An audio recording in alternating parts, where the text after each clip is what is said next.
One of the hardest lessons to learn as you're going through a high conflict litigious custody battle. You have to get really clear on what you're going to let go of and what you're going to let go to court. Because a lot of times settling is the solution. You have to figure out what is worth fighting for.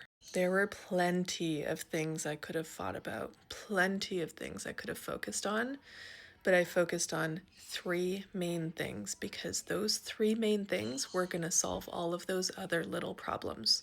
My kids coming home exhausted and frustrated and throwing temper tantrums when they would come home because they were just run ragged were resolved because I got protections put in place for some of the harm that they were facing over there. The harm that they were facing during video calls was another really tough one that was a daily occurrence. But you see, I was fighting for supervised visits because of all of the emotional and physical harm that was going on during parenting time.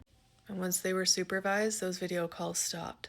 So, getting really clear on what it is you're fighting for is super important. There's going to be a lot you have to let go of, knowing and hoping that in the future, the bigger stuff is going to resolve the little stuff.